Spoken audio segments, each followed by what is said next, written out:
سوف ننهي قدرتهم على المنافسة في اقتصاد القرن ال21. هذا ما قاله الرئيس الأمريكي جو بايدن في إعلان فرض الحظر التكنولوجي على روسيا. وهل ظن العالم أن الحرب الاقتصادية عبارة عن قمح وغاز ونفط؟ لم تكن إلا مسألة وقت لتبدأ حرب تكنولوجية ستؤثر حتى على القرارات السياسية والعسكرية. روسيا التي يعرف العالم قوتها في الجانب العسكري، كيف ستقاتل أمريكا وحلفائها في حرب الصناعة الإلكترونية؟ وما هي الورقة التي ستمكنها من الانتصار في هذه الحرب؟ قبل المشاهدة وقبل أن نعرف كل ذلك، نتمنى أن تدعموا مجهودنا بالاشتراك وتفعيل جرس التنبيهات ليصلكم كل جديد. مرحبا بكم متابعي قناة أشياء لا تعرفها. في شهر نوفمبر من العام الماضي، شركة التكنولوجيا الروسية الشهيرة ياندكس أعلنت عن تطوير سوبر كمبيوتر، والذي أطلق عليه تشيرفونينكس، لاستخدامه في أبحاثها على الذكاء الاصطناعي وتكنولوجيا تعلم الآلات، والذي يحتل بدوره المرتبة 19 في قائمة أسرع 500 حاسوب في العالم، بسرعة تتجاوز 21,500 تيرا فلوب، وبرامات تبلغ 199 تيرا بايت. وهذا بلا أدنى شك إنجاز كبير يحسب لروسيا. ولكن الجهاز يتكون من 1500 رقاقة إلكترونية من إنتاج شركة انفيديا الأمريكية، وبدون هذه الرقاقات الإلكترونية هذا الجهاز الروسي لا يسوى شيئا.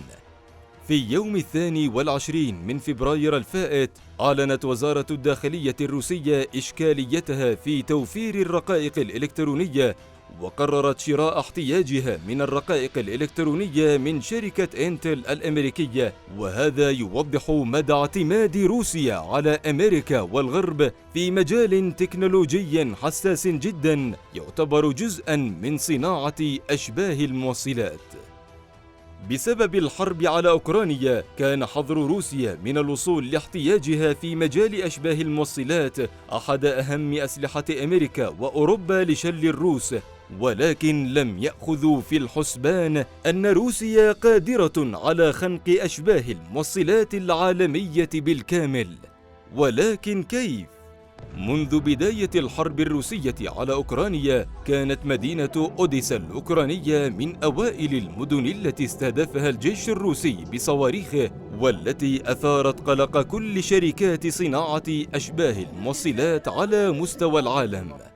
في الثمانينات من القرن الماضي، كان الاتحاد السوفيتي مهتما بإنتاج أحد أندر الغازات، وهو غاز النيون. وأبرز المصانع المنتجة لهذا الغاز كانت في مدينة أوديسا. والنسخة المصفاة من غاز النيون مهمة جدا لإنتاج أشعة الليزر التي تستخدم في صناعة الرقائق الإلكترونية. حسب شركة الأبحاث التايوانية ترند فورس، فأوكرانيا مسؤولة عن 70% من الصادرات العالمية من غاز النيون. مدينة أوديسا الأوكرانية بالتحديد تضم أكبر شركات ومصافي غاز النيون في العالم، مثل كرايوين وآيس بليك. مع استهداف روسيا لمدينة أوديسا وتوغلها في الأراضي الأوكرانية، عجزت أوكرانيا عن تزويد العالم بغاز النيون، والذي من دونه لا تشتغل أجهزة الليزر في تصنيع الرقائق الإلكترونية. ومن دون الرقائق الإلكترونية لن يتواجد أي جهاز إلكتروني في العالم. بمجرد أن قصفت صواريخ الروس مدينة أوديسا، ارتفع سعر غاز النيون، تماما كما حدث في عام 2014 عندما دخلت روسيا شبه جزيرة القرم وارتفع سعره بنسبة 600%. الشيء المؤكد هو أن روسيا من خلال تهديدها لإمدادات غاز النيون، فهي تهدد صناعة أشباه الموصلات في العالم، خصوصا في أمريكا، فأمريكا حالياً تستورد 90% من احتياجاتها من غاز النيون من أوكرانيا، حسب ما جاء في مقال على موقع وكالة رويترز العالمية، وهذا ما لم ينتبه له الرئيس الأمريكي جو بايدن قبل أن يقرر حظر وصول روسيا للرقائق الإلكترونية وأشباه الموصلات.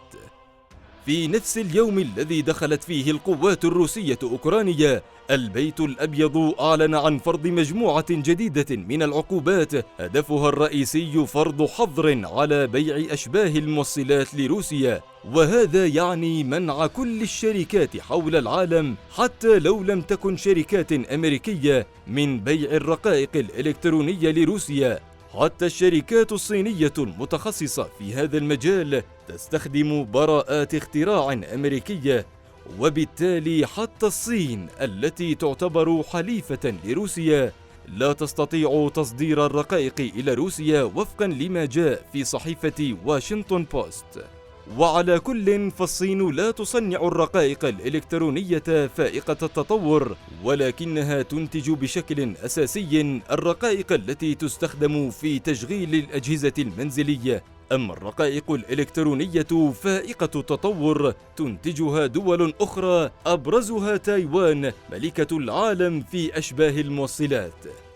لنجد أن نقطة ضعف روسيا هي ذاتها نقطة ضعف الصين، فالبلدان لا يمتلكان القدرة على صنع رقائق إلكترونية فائقة التطور.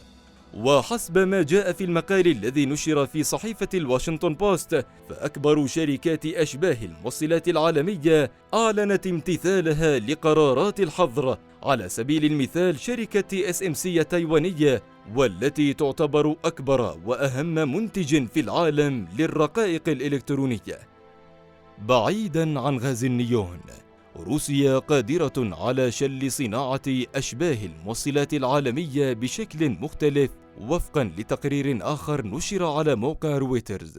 فغاز الهكسافلوروبوتادين وغاز الهيليوم وغاز الكريبتون وغاز الزينون ومعدن البلاديوم هم 5 مكونات مهمة جدا تدخل في تصنيع أشباه الموصلات، وروسيا وأوكرانيا يعتبران منتجين رئيسيين لهذه المكونات. فروسيا تسيطر لوحدها على 45% من الإنتاج العالمي لمعدن البلاديوم. أمريكا بنفسها تستورد 35% من احتياجها لهذا المعدن من روسيا، حسب ما جاء في موقع بلومبيرغ العالمية. عرضنا لكم كل هذه الأوراق التي بيد روسيا لاستخدامها في مواجهة قرارات الحظر الأمريكية، فما رأيكم متابعينا الأعزاء؟ هل سيلجأ الرئيس الروسي فلاديمير بوتين إلى تهديد صناعة أشباه الموصلات العالمية كوسيلة للضغط على أمريكا وحلفائها، أم أن الرد سيكون عسكرياً؟ شاركونا بآرائكم في التعليقات، ولا تنسوا الاشتراك بالقناة والإعجاب بالفيديو وتفعيل جرس التنبيهات لتصلكم كل المستجدات على قناة أشياء لا تعرفها.